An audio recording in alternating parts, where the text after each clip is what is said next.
Hey everyone, and welcome to my Ant-Man and the Wasp Quantumania reading vlog.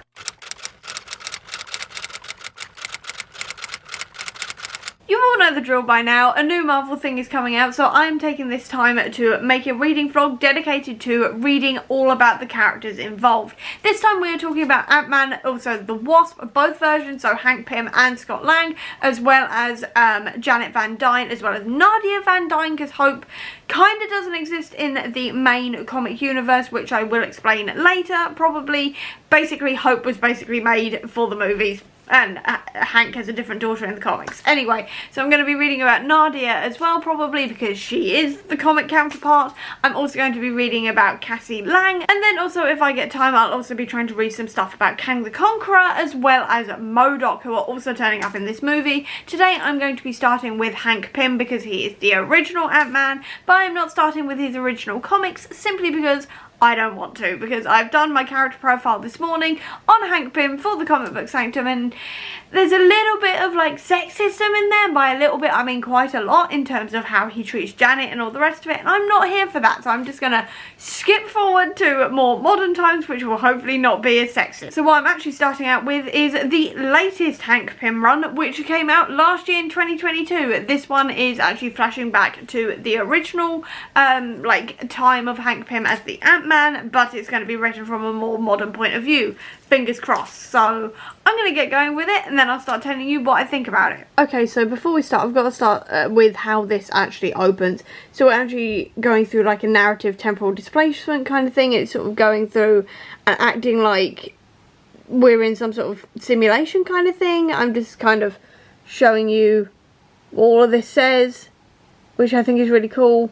And then you go forward, and you're following Hank as he goes back in time or something, or I presume it's Ant-Man, but what I do love is what it says: who is Ant-Man? What is Ant-Man? Why is Ant-Man? Which just reminds me of the who is Gamora? What is Gamora? Why is Gamora? And then it does obviously go on to like when and where is he, but I still like that panel being there because it just reminds me of Infinity War. And then we go back to the classic look, which I think is really cool. So not sure if I'm going to get along with this art style, but we shall see. Either way, I thought that was a really cool way to start this. I've now just finished the 2022 Ant-Man, and this was actually quite fun. It sort of is like a 60th anniversary special kind of thing, where loads of Ant-Men are pulled through time to deal with a giant Ultron bot, essentially, which is just so quintessentially Ant-Man, because Ant-Man is forever tied with Ultron, because in the comics he's the creator of Ultron. I will say that the art style was not my favourite in the first one, neither was the writing, but I can see that it was really trying to emulate that original 60s style, which I can totally understand, so it wasn't too much of an issue. It did improve in the more sort of like modern Ant-Man stuff, and I did quite enjoy that. I did enjoy seeing all of these Ant-Men sort of teaming up together and seeing a brand new Ant-Man as well from the future. That was really great. I did like seeing as well that in the original story you do see like Scott as well. He turns up for a bit, and Eric also turns up, who is the third Ant-Man, who is not the nicest of Ant-Men, I will say. So seeing all of them sort of like team up together and Easter egging each other and stuff like that, that was great. I also really enjoyed seeing Cassie in this as well, despite the fact she wasn't in it that much. And overall, this was quite fun. I won't say it'll be like my favourite, I don't think, but it was a pretty good start, so I'm going to give this one 3 stars. If you're looking for a place to start with Ant-Man, maybe this one would be a good one, because you basically just need to know that there are multiple Ant-Man and the basic power set of Ant-Man, and apart from that you should really be fine. So I'd say maybe this is a good one to start with, but I'll probably give you that rundown at the end of this. But it's a pretty good start, I will say, and definitely probably a good one to read as well if you're like into Ant-Man and you want to just get a taste of the different Ant-Men, see which ones you want to actually follow.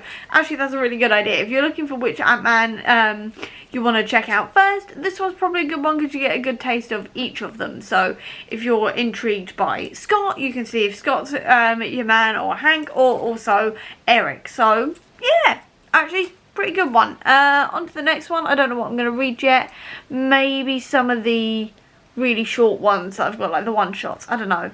We'll see, and I will let you know when I've read something else. I've now also just read Ant-Man Larger Than Life, and this contains a one-shot, so basically like a short chapter thing of Hank experimenting with communicating with ants, and then also it flashes back as well to the original times where he did get stuck in an anthill the first time he shrunk, and then the first time he actually used this communication method to talk to the ants, essentially. And it was quite fun, I will say. It does explain quite a lot of like how Hank did originally turn into Ant-Man, in the sense of like how he used the serum the first time round, and like how he grew and shrunk, and also what happened the first time that happened. But it was sort of like a good one to sort of read maybe if you again want to know a bit more about Hank's original experiments. This was not that sexist, I will say, because there were no women, so it was sexist in that sense actually, but there were no women involved, so there wasn't that much sexism.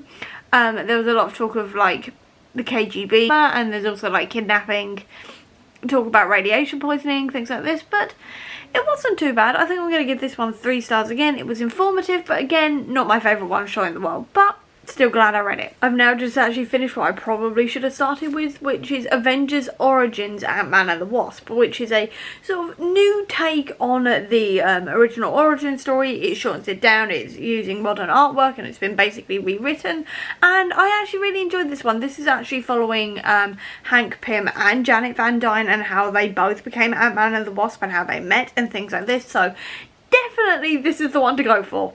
Should have realised that sooner. Really should have done, but never mind. This is definitely the one to go for if you are looking for like the origin story of these characters. It covers it really quickly, but also really accessibly, and also like it's quite well done, I will say. The artwork is a lot better. It's still not my favourite artwork in the world, but it's definitely an improvement on the 1980s stuff in my opinion, or 1960s I should say, not 80s. The 1960s stuff in my opinion, and it generally works really well, I'd say. And yeah, I did quite enjoy this one. I'm going to give this one 4 stars, I think, maybe 3.5 actually. 3.5 to 4 stars, and I did enjoy this. It's definitely a good one to look at how Hank and Janet fell in love, and also how they got their powers, and like why they came together as like a crime fighting team, all of that good stuff. So if you want a place to start, definitely this one. Should have read this one first, but never mind. And I've now basically run out of time to read anything for the rest of the day, so I will catch you up tomorrow when I'm probably going to start with Scott Lang, who's got a considerable amount of stuff to read. So yeah, I've finished Hank Pym, on to Scott Lang. I love this little bit here. This is Scott hiring someone for his business. I'm reading Second Chance Man by Nick Spencer for context, but what I love is him like trying to narrow down which Ant-Man it was that got hold of Grizzly. He's like what do you remember about him? Guy was a jerk. Yeah, that doesn't actually narrow it down. Did he seem smart? Not one bit. That's O'Grady then. I love that, because obviously there have been like multiple Ant-Man over the time, over the years, and you've got to try and narrow it down, and I love that that's how he narrowed it down. I've now finished Second Chance Man, and this was actually a really sad one in the end, because we're following like Scott as he's trying to do what's right for his daughter, and it all going wrong because Darren Cross like kidnaps her and things for his own nefarious purposes, and how Scott, all he wants to do is do right by his daughter, and it never seems to be good enough, and it never seems to fully work out and things like this. So in that sense it was really quite sad and heartbreaking. So I know that they eventually get back to together again, and Scott and Cassie start like fighting crime together as like heroes together, but it's just like seeing Scott's like mental health here, and seeing like how he views himself as like a father and all of that kind of thing is really, really sad. I would say though, if you are looking for like a good place to maybe start with Scott Lang stuff, I'd say that this is actually a pretty good one to go for, because it does kind of cover what's happened in the past and things like this. So in that sense I think it's a really good one. I will say that you will have to kind of go with the fact that Scott has previously died and come back to life and things like this. That all happened in House of M, and also the Children's Crusade, things like this. Don't worry about that. You just need to know that he died and came back again. But I think this was a really good one. I think I'm going to give it 3 stars, maybe 3.5 to 4. I'm not sure yet. I'll have to think about it, but I did really enjoy that. And now I'm going to go on to the rest of Nick Spencer's run, because that's what follows on immediately after this one, and I'm really excited to kind of see where Scott's story goes after this. So I'm now reading Nick Spencer's Ant-Man. If I remember right, it's Nick Spencer. I'll put the cover here anyway, and it's focusing on Scott Lang, and he's got his own like company now where he's essentially like working like security detail, or at least trying to, and sort of having problems along those lines because Darren Cross keeps on getting in the way and other villains keep on getting in the way, because there's now essentially this app that means you can hire any villain to fight any hero essentially. So Scott's having a bit of problems, but Sam Wilson has just turned up. Sam Wilson at this point is Captain America, and then this panel has just happened, which I absolutely love, where one of Scott's employees is like, I am not going to be helping Captain America. I don't care who you are. If I didn't help the hot one with the metal arm, I'm sure as heck not doing you any favours. Which I find hilarious, because the hot one with the metal arm is obviously Bucky. And I love the fact that he's just referred to as the hot one with the metal arm. I just find that funny.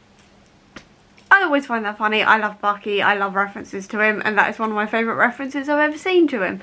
But in general, this is quite a silly comic. We are dealing with some serious topics though, in terms of Scott trying to build his business up while also trying to be like a hero and things like this. He's also dealing with the fact that he's like not been a very good father to Cassie, and he's having to stay away from her because he believes that if he goes near her, his being a superhero is going to put her in more danger, and she's nearly died just now because she's recently had a heart transplant, which was nearly wrecked by Darren Cross, you know, the guy from the first movie.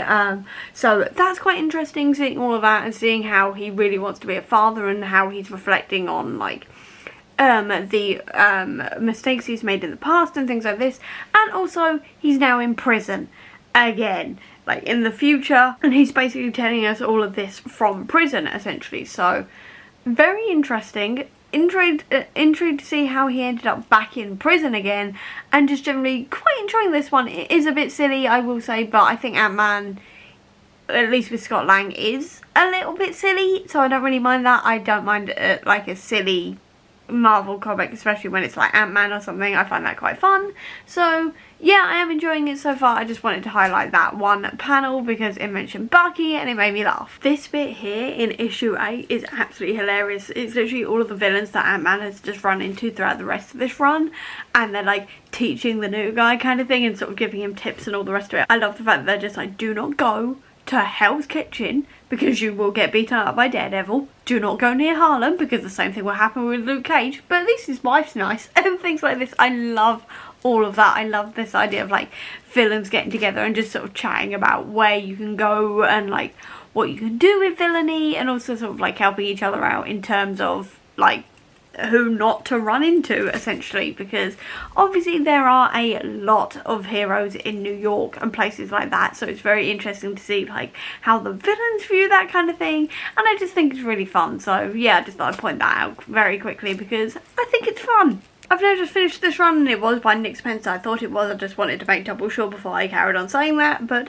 this was reasonably interesting. I really like the exploration of Scott and what he does to try and protect Cassie, and how everything he does is like for her and things like this. It doesn't always go entirely correctly and usually lands him in jail, or at least in a whole load of problems, things like this. So it doesn't always go according to plan, but he's still really trying, things like this. I did enjoy that angle of it, but I will say that I kind of wish this had maybe focused a little bit more on that, and also we had a few less pages where every issue just rehashed what happened in the last one. And I understand that this was like supposed to be like Scott telling his story and things like this, and obviously each issue comes out once a month, but I think we've moved past the need to just rehash everything at the beginning of each comic. It doesn't happen that often, but when it does, it really annoys me, because I'm like, we could be going on and moving the story along a little bit further. But there we go. I did still quite enjoy this one. I did enjoy seeing more of like Darren Cross and things like this, who is the villain from the first Ant-Man movie, and it's sort of like the idea of like this being one of Scott's big villains and like how he deals with that, also how much he loves Cassie, obviously how Cassie's dealing with the fact that in these ones she doesn't have powers and what she'll do to get her powers back, things like this. But I do wish this had had that little bit more focus maybe on Scott and Cassie's relationship, that little bit more, and less rehashing. In terms of whether I think this is a good one to start with, I'd say so, actually, as long as you sort of run with the idea that this is not going to be the same as the movies and that Cassie did have a heart problem when she was growing up. It does do quite a good job of sort of going over that, so I will say the rehashing in that sense is pretty good because it does give you that foundation as to why Scott did the original heist and why he stole the Ant-Man suit, things like this. And like why Cassie now doesn't have her powers, that kind of thing. That's really good. So from that point of view, is a pretty good one to start with. It does also go into a little bit of like the Young Avengers, things like this. So if you haven't read that either, I would recommend probably trying to read that one.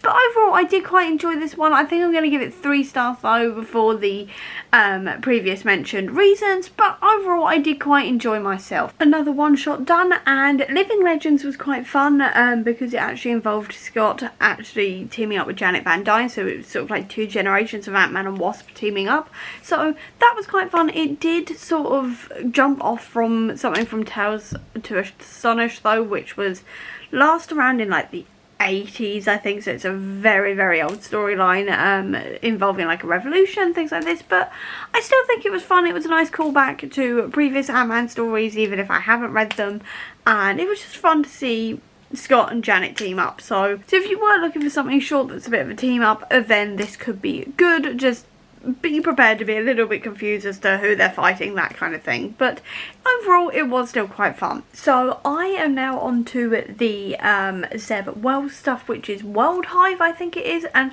how the hell did they make an ant look this disapproving? How did they do that? Like, credit to the artist, but that is rather good how done this ant looks with Scott. I love the fact that everyone is done with Scott, including an ant now. To say the least, World Hive was weird, because we're dealing with like bugs that are like, as part of a hive mind essentially, trying to take over the world, and Scott and Cassie have to team up to stop it. It was really weird, that's all I can say. It was really weird, quite enjoyable, but it was proper like silly, which I think works for Ant-Man, I've got to say. Again, I wouldn't say this is probably the best one to maybe start with, maybe after you've read Nick Spencer's run, then go into this one, but be prepared for weird. If you want something that doesn't tie into anything else, that's just weird, definitely go for this, because it's just plain weird. That's all I've got. It's weird. I did enjoy Scott and Cassie's like relationship throughout this one, and sort of like Scott still trying to be a good dad but kind of being a bit of a deadbeat dad in a few places and things like this, and like the dynamics of the characters, but it was just weird. It was really weird. Enjoyable but weird. Probably around 3 stars because weird. I have no other words. I'm going to need a minute to process this one because it was just odd. I've just got odd. Weird, odd. Not sure how else to describe it. Yeah, I'm going to say it was weird, it was really odd, enjoyable, but really weird. I wasn't expecting it to be that weird for some reason. I've now just finished the Young Avengers Presents Cassie Lang's Stature bit, which is just a sort of quick one-shot from a series all about basically the Young Avengers and sort of focusing on each and every single character. And this is actually written by Kevin Grevious, who wrote Underworld and things like this. He actually played Ray's in Underworld, and he actually wrote it and co-wrote it, and he's written quite a few other Marvel comics. I forgot he did this one, so that's quite cool. Anyway, but this is about Stature, and it's basically the only real sort of like solo thing Cassie has essentially, and this was quite an interesting one. It was really nice to just sort of see inside Cassie's head and how she sort of deals with being a hero and how that affects her home life, how her home life is now that Scott is dead, because he's dead at this point, and how her family is dealing with that, her relationship with her father and her stepfather, and obviously her mother, and also her relationship with the other Young Avengers. And I really like this one. It was a really short but really effective story, basically showing how her Young Avengers teammates care for her, how she cares for her parents, and obviously her parents care for her, things like this. So I think I'm going to give it 4 stars because it was quite fun. Now I've basically only got like Kang the Conqueror and MODOK stuff to read. I've got through this quite a lot quicker than I expected. So what I think I'm going to do is actually read The Unstoppable Wasp Built on Hope first, and then go on to the villain stuff, just so then I have finished all of the hero stuff and then I go on to the villains. And also because this is an actual book, it's going to take me a little bit longer. I was going to read the Unstoppable Wasp comics, which are not about Hope or anyone. They are about Nadia Van Dyne, who is Hank's daughter from his first marriage, and if I remember rightly, she's been raised in the Red Room and things like this, and this is like after she's escaped and everything. And I was going to read those comics first, but then I've heard that this has a bit of like info dump from the comics at the beginning, so I figured I might as well read this one first and then read the comics afterwards, if I get time. But I've been meaning to read this for a very long time now. Actually, since I bought it, I've been waiting for Quantumania to come out. Quantumania is now coming out, so I'm going to give this one a read, and then I'll move on to my MODOK and Kang the Conqueror stuff. So I'll obviously update you when I've read a bit of this and what I think about it. So I'm going to get going. So I'm literally 22 pages in, and something's already made me smile. I mean, Nadia is a really interesting character anyway, and we've already had a lot of important messages already in this book, because you can tell that this was written maybe to encourage girls to get into STEM fields and everything else, because Nadia runs a lab herself, which is all about getting women and girls into like building stuff and science and all the rest of it, because she was offended that the first woman on the Shield's most intelligent people in the world list, like the first woman on there, was 27th, and she was like, excuse me, Bruce Banner is not cleverer. You know, he's not even the cleverest Hulk, which I found very, very funny. And we're also talking about like the fact that Nadia's got bipolar disorder as well, and she's got a therapist and things like this. So a lot of very, very important messages in here. But then we've just had a reference, because we're sort of talking about the fact that Nadia was also raised in the Red Room, which is where Black Widow was obviously trained, and it's the Widow program and everything. But then it specifically says, the only Red Room handler she'd ever liked, the only one who almost treated her like she was her own person and not just a product of parents she never knew, was a man with a silver arm. Nadia could still recall the big red star on his shoulder, though she couldn't remember her own mother. The man with the silver arm encouraged her to keep reading. That's Bucky.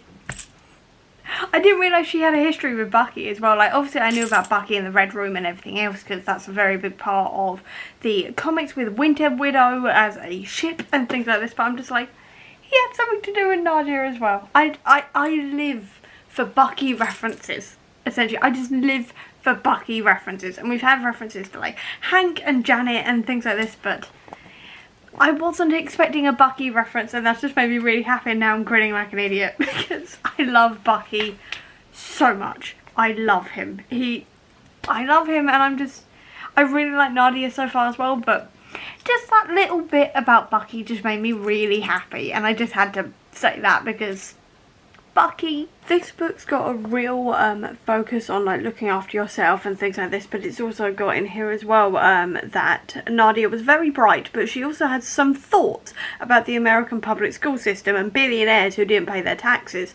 And then it's got like a little bit down here as well that's like a little footnote. It says, Mr. Stark always paid his taxes. Nadia had hacked into his financials when she first started on the Light Mines project, just to be sure. I love the fact they've just made that sort of like clear that billionaires need to pay their taxes, but also Tony Stark does, because Tony Stark is one of the good guys. And I love the fact that Nadia checked. I don't know why, but it really amused me that Nadia checked. So I've now just finished The Unstoppable Wasp Built on Hope, and this was actually really fun. I really liked Nadia as a character and getting to know her and all of her friendships. I loved as well the real focus that this had on women in STEM and things like this, and you could tell this was sort of written as a kind of thing to maybe encourage young girls to get into STEM, but I don't really mind that, even though that was pretty obvious throughout this. It's a very important topic, so I'm not exactly going to complain about that whatsoever, because we could always use more women in STEM, all the rest of it. But I did really like all of the characters in here. I also really like the fact we had so much diversity in here. So you've got Nadia herself, who is who has bipolar disorder, and they do talk about this a lot, and the fact that she's in therapy, she's on meds, and the fact that everybody keeps an eye on her and stuff like this, just to make sure that she's not like going off her meds, going into like any sort of manic or depression phase. There was also multiple characters of colour in here as well as two girls who are Nadia's friends who are in a relationship together. You also have as well representation for cerebral palsy. I cannot say how well any of that representation is done, because I do not have any of these things, and I'm not obviously a person of colour, but I did enjoy the fact that they were in here. I did also really like just the storyline in general of like Nadia trying to like juggle being like this superhero and also doing like this science competition, keeping her friendships together, and how that can kind of fall apart. And also that this was filled with obviously references to the Marvel Universe. There are references to obviously Tony Stark, Bucky, like I said. There's also a big one for Carol Danvers at the end, who is one of my favourite Marvel characters of all time. Miss Marvel is also mentioned in here, and a couple of others. Jarvis is one of the characters in here. He's a very minor character, but he's still involved in this. Obviously Janet Van Dyne and Hank Pym, who are like Nadia's biological father and her sort of stepmother in a way, are also in this, along with Bobby Morse Mockingbird, who I was obsessed with when I was about 21, so I loved seeing her in this as well. And there was a lot of like references to like Ultron and things like this. That was all really fun. This definitely also passes the Bechdel test as well, which is really good and really quite rare for superhero stuff, I find, because the only time like men are mentioned, they are either mentioning Jarvis, who is generally part of a conversation with a whole bunch of other women as well, or Hank Pym, and that is generally when Nadia is sort of thinking about Hank, and occasionally she talks about Hank to other people, but mainly we are talking like they're talking to each other about like science, as well as their friendships, the movies that they want to go see, the food they want to eat. I did also really enjoy the fact that this very heavily mentioned food and things like this, because like in a lot of things with female-led characters and everything, we don't usually see that much with women eating food or anything else, specifically not cake and like all like carbs and all the rest of it, because for stupid dietary like beauty standards rubbish, I can't think of the word there, but essentially like beauty standards and all the rest of it. So I love that that sort of laughed in the face of that as well, and I just generally really enjoyed this one. I did like the storyline. I also loved this was filled with fun science facts. They are like this, so sort of it breaks sort of the narrative, and Nadia does a fun science fact about whatever's going on. So we're talking about like AI, as well as the circulatory system, as well as how like breathing exercises can help calm anxiety, as well as actually listing a couple of those as well. We also get mention of Alan Turing in here, and how he was like treated very badly by the UK government for being gay, things like this. All of that is in here, and I really did quite enjoy this one. I will say that this was slightly too young for me, but it is perfect for anyone around the age of about 12, I'd say, who is possibly maybe into science, definitely into superheroes. You definitely gotta have a child who'd be into superheroes to read this, I think, because it's so heavily superhero based. But as long as they've seen like the MCU, they should be fine reading this, and I generally really enjoyed it, and I think I'm going to give it 3.5 stars, because like I said, it was that little bit too young for me, but I did really enjoy it. Now, I don't have that much time left before I run out of time to actually get any reading done, but I think I'm going to try and read a MODOK comic, and then the next time I update you after that, or maybe the next time I update you after this, depending on if I've got time to talk about that MODOK comic, will be after I've seen Ant-Man and the Wasp. I'm seeing it first thing tomorrow morning, and then again in the evening, and I am so excited. So I am going to go do that, and I will talk to you in a minute, either when I have finished MODOK or after I've seen Ant-Man. So exciting time. I'm showing you it this way because it's quick at the moment, but this is Tony saying, of course Richard gets Doom and I get a murderous Funko Pop, and he's talking about like MODOK. It's just really funny. That just really tickled me, so I had to show you because I collect Funkos and I can see the resemblance, and that's now worried me and my taste. But now I want to see a MODOK pop. Wonder if they're going to make one, because he'd be quite hard to make, I think. Besides the point. Anyway, I'm going to go back to reading this, but I just thought that was a very funny comment. I've now just finished Head Games, which is a MODOK comic, and that was weird because we're following MODOK for the first time possibly in a very long time, if not ever. Actually no, there were a couple beforehand, but not very many. Anyway, it's its latest run, and he is suddenly remembering a family, and it's sort of distracting him from missions and things like this, and we're following him as he's trying to like figure out what happened, which means he ends up going to Tony Stark of all people to try and help him, and Tony actually helps him randomly. And then Gwenpool is hired to kill him because Gwenpool's managed it before. So this was a really weird, slightly bonkers comic in a lot of ways, but reasonably enjoyable. I wouldn't say it's good if you know nothing about MODOK, if you've not read like Gwenpool by Christopher Hastings and you've just never seen anything from MODOK before. Probably not the best one to go for, but it was fun, it was weird, I had a good time reading it, probably giving it another 3 stars as well. So that's where I'm going to leave this for today. Tomorrow I'm watching Ant-Man and the Wasp: Quantumania. I'm probably going to read some Kang comics, and then I'll probably wrap up this vlog. So yeah, on to tomorrow after I have seen Ant-Man and the Wasp: Quantumania. So I'm now back from seeing Ant-Man and the Wasp: Quantumania. If you can hear any noise, I apologise. I'm obviously downstairs, so people are wandering around upstairs, and I am also currently downloading Pink's new album onto my laptop so I can put it onto my phone so I can listen to it on the way to see Ant-Man and the Wasp: Quantumania again tonight. So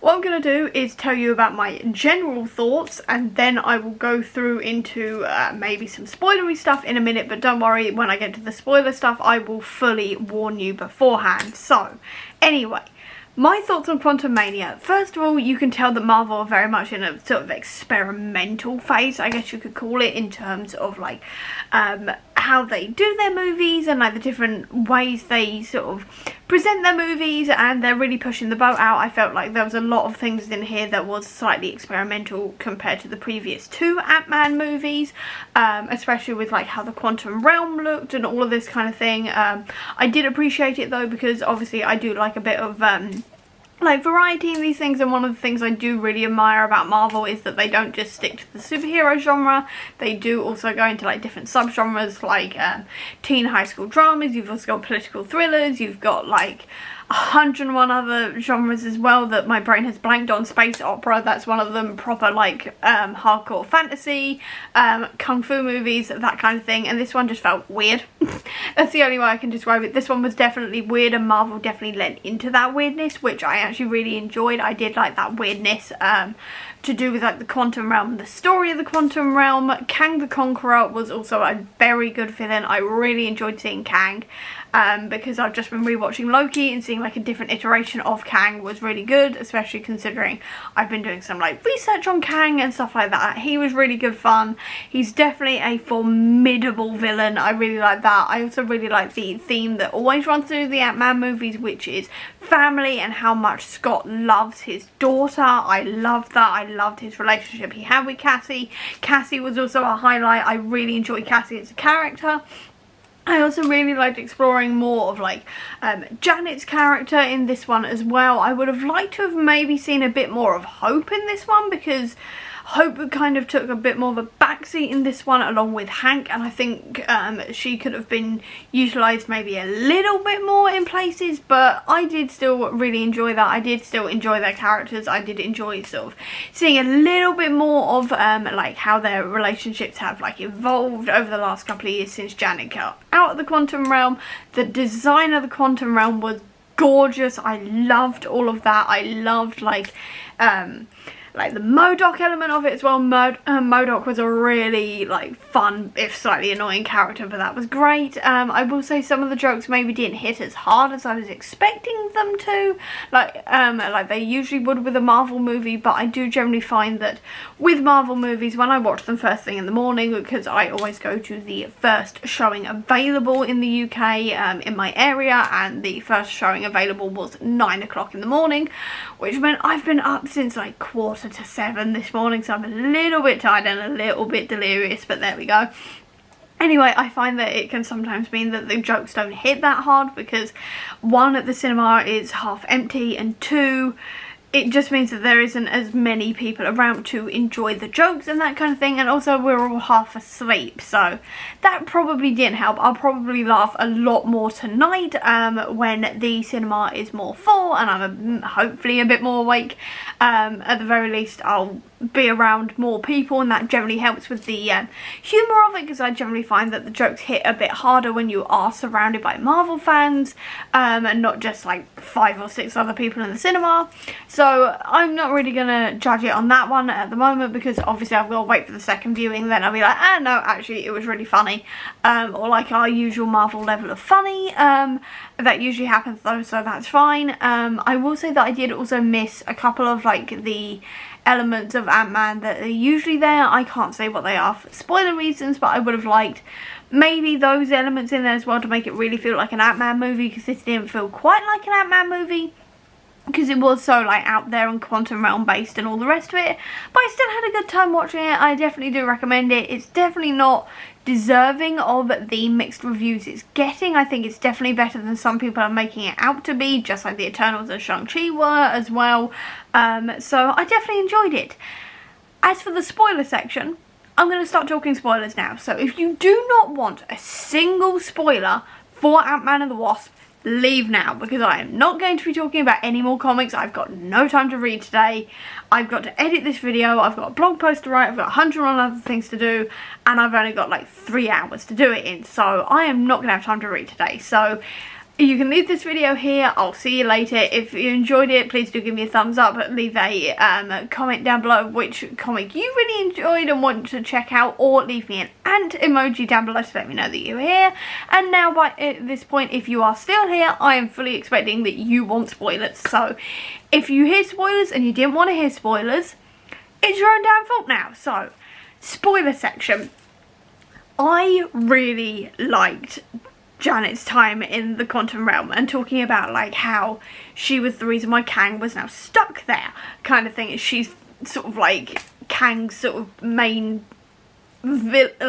she's sort of like Kang's biggest enemy, I guess you could say, in this movie in a lot of ways. Apart from the people who did stick him in the quantum realm like the other Kangs, it felt very much like Janet was kind of like his main enemy, which I really enjoyed. I really enjoyed that it gave Janet that more of like a storyline and being more of like a hero in this. I really enjoyed that. Especially really enjoyed as well like how she was an absolute badass throughout this movie and stuff like this. In a lot of ways I really enjoyed her badassery. I love the fact that like Hank and also Hope have been teaching Cassie all about like the quantum realm and science and all the rest of it. She's been sciencing, and that's how they ended up in the quantum realm in the first place. I love the fact that Cassie as well is talking about like social justice and things like this. I think that's going to work really well in her favour in the future in terms of like the Young Avengers, things like this. I really liked all of that. I also really liked as well just Kang as a character and just sort of seeing more of him, and because obviously we saw a bit of him in Loki, but seeing him and loads of other variants of him as well in the end credit scene was really exciting. I'm really excited to see where all of this is going to go. I think he's going to be a formidable villain. I wouldn't say he's as scary as Thanos right now, but we've still got time. He's clearly going to be a more like involved presence, I guess you could say, in the MCU going forward, because he's obviously going to be in Loki Series 2, judging by that end credit scene, which I was spoiled for. At the very least, I knew Loki and Mobius were going to be in the end credit scene. I just didn't know what was going to happen in it, but now I know because I've seen it. So he's clearly going to be in Loki Series 2, and I think they're going to really sort of like start building him in that sense, and sort of building him up in like the Loki seasons and like anything else to do with like time and multiverse and all the rest of it. I won't be surprised if he makes more of an appearance in like the Fantastic Four movie, because Kang is traditionally a possible descendant or like ancestor of Reed Richards, because his real name is Nathaniel Richards, so that could go down that way as well. So that's very interesting. But I do like that they're going to sort of bring Kang more into this kind of thing, and Jonathan Majors did a really good job with Kang. He did a really good job with Kang. I think he was a brilliant villain. I will say that bringing back Darren Cross was great, and bringing him back as MODOK was an interesting choice. I think Marvel definitely lent into the fact that MODOK is a ridiculous character, and there's basically no way you can do MODOK in the MCU without going, yeah, this is absolutely ridiculous, run with it. Essentially, that is the only way I can describe it, because is MODOK. MODOK is a giant head with tiny little arms and tiny little feet and tiny little legs, and he's just basically a mass murdering giant head in a jar. Essentially, that's the only way I can describe MODOK. So they kind of probably went, there's nothing we can do here. It's just weird. Run with it. Essentially, and I like that they just sort of went, run with it, which I really enjoyed. I will say that he is a little bit annoying, and I think he was slightly underutilised. I think in a couple of places it felt like they had actually cut out maybe a couple of scenes or like with him, because some bits didn't quite make sense. So I was a bit like, have you cut stuff out here to like fit in runtime or something? Which is fine, I guess that happens, because it was a pretty long movie, and like, I do feel like this maybe could have been split into like 2 movies or something, because it was very long and it did feel like they were kind of trying to fit 2 movies into one. But overall, I did really enjoy it. I'm really excited to see where Kang goes in the future. I'm really excited to see where like Scott and like Janet and Cassie and Hank and Janet all go as well. I really hope we get to see the rest of the Ant Gang, as I'm calling them, back again. So like all of his friends that we see, because it's not really an Ant-Man movie without Luis running around. So it's kind of sad that he wasn't in that, because he kind of makes those movies for me. So I hope he comes back again in the future. He'd be great. I don't know why he wasn't in it along with the others. No idea why. I do wish that they were, but I did still really enjoy myself, and it was definitely a really good, really fun movie, and I cannot wait to see it again. I'm seeing it again tonight, and I'm also seeing it again next week as well, and I will probably be watching it quite a few times afterwards as soon as it comes out on DVD as well. It's just the fact that I'm seeing it in the cinema at least twice more, probably also going to be seeing it for a 3rd time as well, but we'll see how much time I've got and all the rest of it. But overall, really good movie, really did enjoy myself. It was weird, but it was fun. And that is where I'm going to leave this reading vlog, because like I said a minute ago, I'm not going to be doing any more reading, and I've got to get this edited and uploaded tonight. So I hope you enjoyed this video. If you did, please do give me a thumbs up. Comment down below, tell me what you thought of the movie, just with absolutely no spoilers, so everybody can go into the comments and be safe in there. Or if you don't have that much time, leave me an ant emoji down below to let me know that you were here. I'll also leave a link as well down below to all my social media if you want to check it out, including to the Comic Book Sanctum, which is my website dedicated to Marvel Comics, which is filled with stuff about Ant-Man, Wasp of all varieties, as well as Cassie, Kang, MODOK, Quantum Realm stuff. All the rest of it is all down below if you want to check it out. I'll also leave a link as well down below to my Etsy and Redbubble store, which sells bookish merch if you're interested in that as well. Or if you just want to see any more of my videos where I will be doing more reading vlogs to do with Marvel and talking about like comics and also books and everything else, please click subscribe here, and over here will be the link to my previous video. But until next time everyone, bye!